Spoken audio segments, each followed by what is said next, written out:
from a James Beard award-winning restaurant serving Greek-style snapper throats and frequented by football greats. So right here, this is the Coach Bryant booth. It's our most sought-after table. To the home of fried green tomatoes and the inspiration for the hit movie. You can tell that tomato is local from the farm. We're diving into longtime award-winning restaurants in Birmingham, Alabama. Here, chefs put an emphasis on sourcing quality ingredients from local farmers and fishers. His oysters are butter oysters, and it is very buttery when you eat this. Smooth like butter. Making for a tasty exploration. We'll head to the farmers market in Birmingham with Chef Chris Hastings, visit a brewery for train lovers, and see where Alabama football stars and their coaches dine post-game. Get ready to eat and drink with me in Birmingham on this episode of Travels with Darley, Southern Trails in Alabama.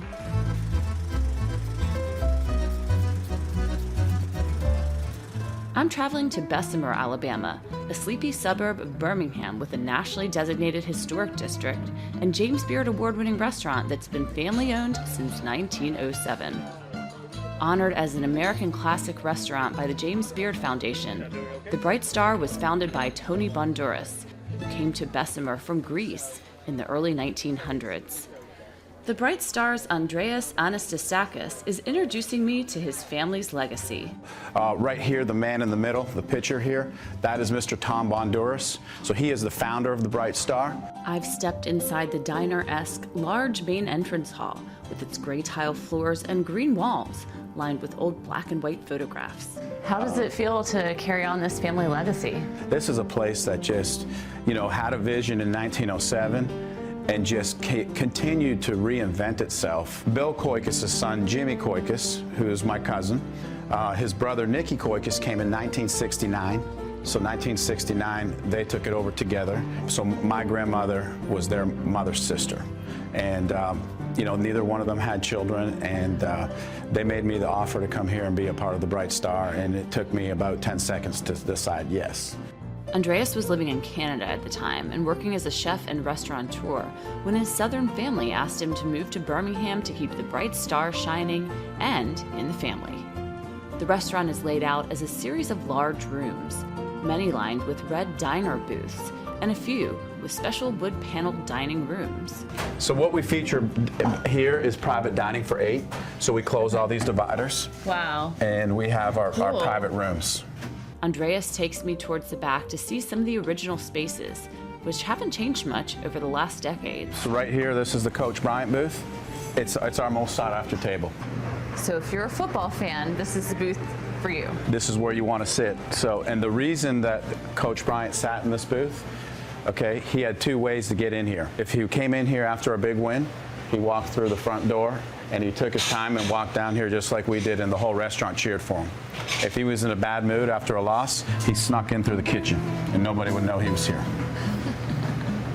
And if you look over here too, so you see this pie case? Oh my God, look at those pies. This pie case was put in here in the 50s. We spend as much money as it takes to keep this thing going. We try everything in our power to not have to replace that. It's part of the history. Share with me about these pies. Just name them for me, because I'm already getting ready for dessert here. Our most famous pies are lemon ice box. We got a chocolate almond pie, coconut cream pie, peanut butter pie, and pineapple cream cheese. And then we have our baklava cheesecake. What? Sounds amazing. I've never heard of a baklava cheesecake. Yes. Very unique to the Bright Star. It's time for some pie, but first we'll start with seafood. The Bright Star sources seafood locally and also has strong relationships with local producers. Andreas and I head into yet another wood-paneled dining room and sit down to try the snapper throats. So I've never had a snapper throat before, or a fish throat, I don't think. Very tender, pulling the meat off the bone. Get a nice piece here. The Bright Star is well known for these snapper throats. It's a menu item that dates back to the 1930s, when Andreas's uncle discovered that snapper throats were quite tender and meaty. Not wanting to waste any parts of the fish, he put them on the menu, and they've been a hit ever since. That's some of the most tender fish I may have ever had. Yes, very simple dish. I mean, the freshest seafood in the Southeast, and then all we do is a little seasoned flour, broil it, and then finish it off with our olive oil, lemon juice, and oregano, Greek style. You're using as much of the fish as you can. Absolutely. making it even more sustainable. That is correct. You can tell this is fresh caught. I know that fish came off the boat yesterday morning, and it was here last night. Wow. The food here is really good, and the atmosphere is comfortable and welcoming, which is why as soon as the Bright Star opens its doors for dinner, there's usually a line in the cavernous entranceway, and sometimes outside.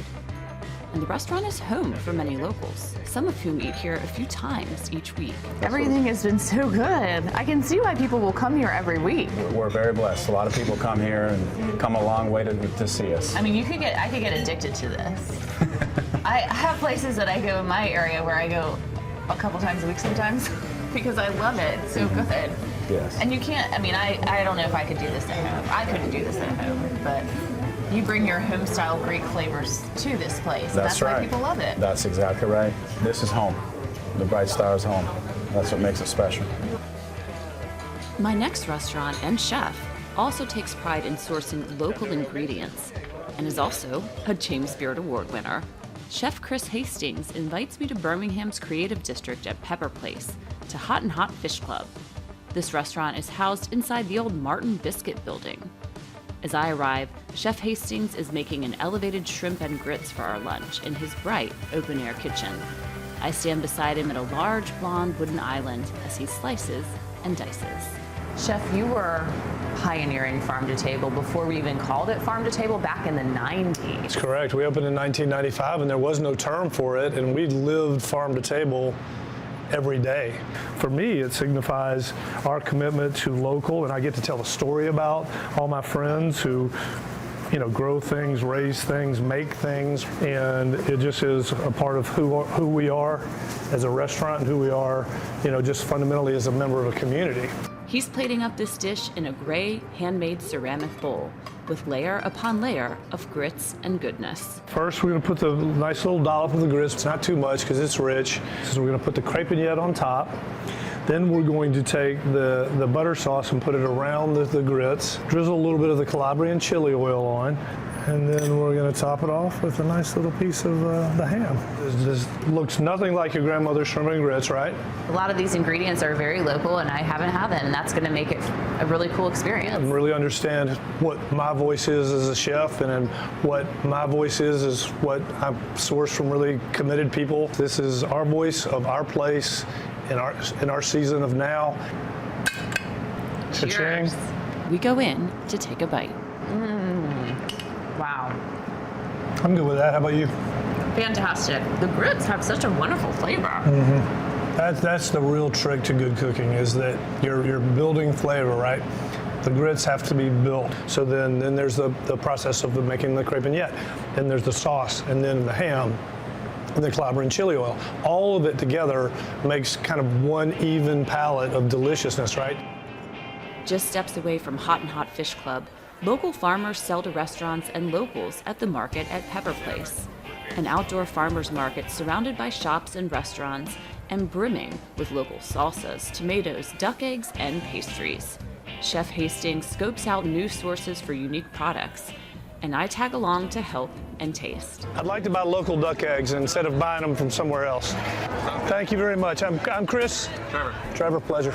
Sorry to interrupt. We're wheeling and dealing out here at the market today, finding new products. Hey. I'm glad I can help, Chris. So that's a real win for me. When I can find duck eggs just out of the blue like that on a beautiful, spring morning and walk in the market, that's a huge win. Another restaurant serving up local products is Automatic Seafood and Oysters. Chef Adam Evans won a James Beard Award for Best Chef South. At his innovative Automatic Seafood and Oysters, housed in an old sprinkler manufacturing plant, he's introducing me to oysters from the southern and eastern United States coastlines. We sit outside in bright blue Adirondack-style chairs to have a bottle of bubbly and some fresh oysters. The oysters that come out of Alabama, all the nutrients from the Mississippi River are feeding into the Gulf, and so it's those nutrients that actually flavor the oysters. So these are Murder Point oysters from Alabama, which I think really makes the southern oysters unique because you taste a lot more than just salt up front. That's not really salty at all. It's really buttery, balanced. His oysters are butter oysters, and it is very buttery when you eat Smooth this. like butter. All right, little honeys. Little honeys, yeah. These are so cute. These are the cute oysters. Yeah, the Little Honeys out of Florida, great name too. What I like about the Little Honeys is they have a really nice minerality. They're so small, so they're so approachable, and it's also a really balanced taste. Those are fantastic. All these oysters are so good. And I love that they're all sustainably farmed. It's a great thing for me to support. It's so easy when they make such a good product. I would put these oysters that grow in the Gulf up to any oyster that's grown in the world. I think they're fantastic. And you know, that was a big part of me opening an oyster bar in the South, is to kind of highlight the southern oysters. Seafood is big in Alabama, but so are fried green tomatoes. Fans of the actual food item or the novel or movie might want to make a stop in Irondale, just outside of Birmingham. Author Fannie Flagg made the Irondale Café famous. It was the Whistle Stop Cafe in her book, Fried Green Tomatoes at the Whistle Stop Cafe. Many people travel here today because of her book, which was later made into a major movie starring Kathy Bates, Jessica Tandy, and Mary Louise Parker. Today, patrons at Irondale Café can choose what they want from a large, chalkboard menu and dine indoors or outside. I wait in the cafeteria-style line and get my plate of fried chicken, macaroni and cheese, collard greens, and fried green tomatoes. I sit outside at a wrought iron table along First Avenue. Just across the street, a small train depot and train tracks provide regular train sightings. If you love trains and train watching, this is your cafe because they're coming by every few minutes. So if you want to catch a train,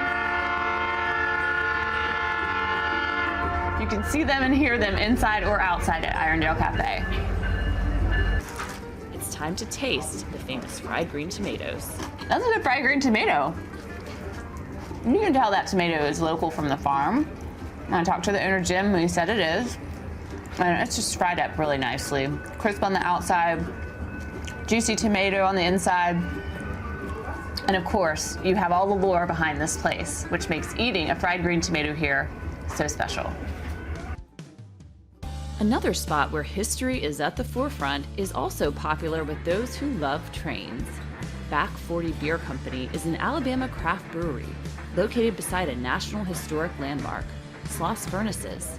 It once operated as a pig iron producing blast furnace at a time when Birmingham's major industries were iron and steel production, and rails and railroad cars were manufactured here.